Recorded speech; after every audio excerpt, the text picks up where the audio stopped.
A tua visão, cara, e ó, eu não quero dizer nada, com nada que eu for falar aqui, nada negativo. Uhum.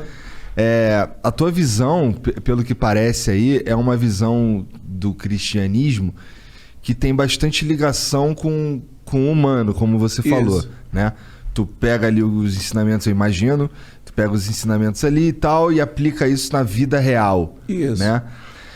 Cara, eu acho que uma das coisas que me afastou da igreja, porque eu ia bastante pra igreja com a minha mãe, até porque ela me fazia ir, tem a ver com o contrário, tá ligado? Os caras querendo que o humano fosse divino. Uhum. E aí torna uma experiência, além de maçante, punitiva.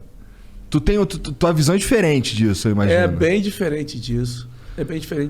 Mas eu tô falando besteira, porque você isso tá falando, tudo que você tá falando faz sentido. Porque é assim que eu me sentia, sabe? Era, pô, eu não... não é nem questão do que eu não posso ou o que eu posso fazer. Tem mais a ver com medo, sabe? Os caras incutavam medo, qualquer coisa que você fazia, qualquer coisa que você falava. E isso era uma parada que eu não curtia muito, porque eu sempre fui um cara que eu corria atrás dos meus troços, entendeu? Por exemplo, pô, fiz prova pra estudar na escola técnica 2 vezes, passei na faculdade, não sei o que e tal. E eu via uns caras que queria me dizer que aquilo ali não tinha muito a ver comigo, não. Sabe? Uma forma de querer te emburrecer, né? Eu acho o seguinte, que não só o cristianismo, mas eu vou falar do cristianismo, que é meu lugar. Ele pode ser altamente emburrecedor e alienante a partir do momento em que ele se propõe a ser um projeto de poder. Seja esse poder político, um poder da mente, do controle da mente, do capital, do medo. Porque não tem nada melhor para uma religião do que trabalhar com medo. Com certeza. Quando você pensa, o cristianismo pode ser isso, ou pode ser, a referência pode estar em Jesus de Nazaré, que foi aquele carpinteiro de vida simples, que relacionava com todo mundo, que não exaltava o templo. Ele fala, pode destruir que eu faço o templo em 3 dias. Ele não está falando do templo físico, ele está falando do templo da nossa vida, que nós somos o templo. Então ele relativiza esse poder do templo, ele relativiza o poder do dogma, a partir do momento que ele inclui pessoas que dentro do contexto do dogma não estaria presente.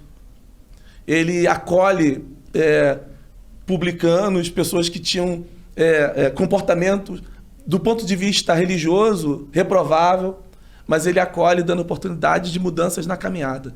Então o cristianismo pode ser um lugar de controle, um projeto de poder, que se expressa na política, que se expressa nesse controle dos templinhos sendo uma base de controle, uma base de manipulação de seres humanos, ou ele pode ser uma coisa que se assemelha mais à vida onde ele acontece na história, na caminhada. Você aprende não a partir dos dogmas, a partir de uma coisa que está dentro de você. Porque o cara não precisa ter religião nenhuma para saber, para ter um mínimo de senso de respeito. E, aliás, eu tenho alguns amigos que são ateus e fazem parte da minha lista de 6 amigos, dos melhores amigos, 2 ou 3 são ateus. E são pessoas de um comportamento ilibado para mim. E eles não estão fazendo isso em nome de Deus, eles estão fazendo isso em nome da humanidade, em nome da consciência que eles têm do que devem ou não fazer. Então, eu concordo muito com você, eu acho que eles se conectam justamente com o que você está falando, os ateus. Com a referência divina interna que todo mundo tem. Eles só não entendem que é divino. Eles não chamam isso de Deus. Eles não chamam isso Deus.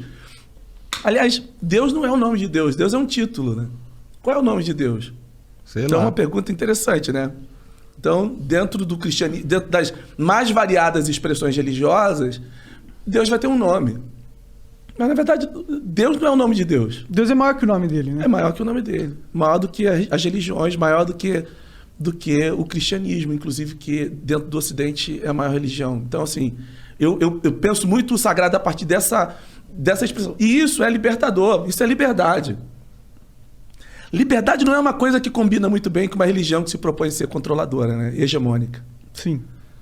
Então, ali eu sentia muita falta da liberdade, cara. A liberdade para você fazer pergunta, né? De você ler um texto e falar, cara, por que está dizendo aqui que se uma pessoa é chamada livre, continua livre? Se ela é chamada escrava, continua escravo. Não tem uma coisa que não funciona, que não está certo nessa expressão que está na Bíblia?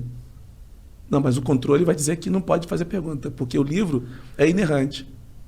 Aí você corta a amizade, né? Você fala, cara, pô, mas eu não posso fazer pergunta, pô. Eu não posso fazer uma pergunta sobre o texto? Será que não dá para questionar? Assim, só uma perguntinha que eu tenho aqui, por que que... O texto é perfeito, mas eu aqui tô tentando entender. Pô, bicho...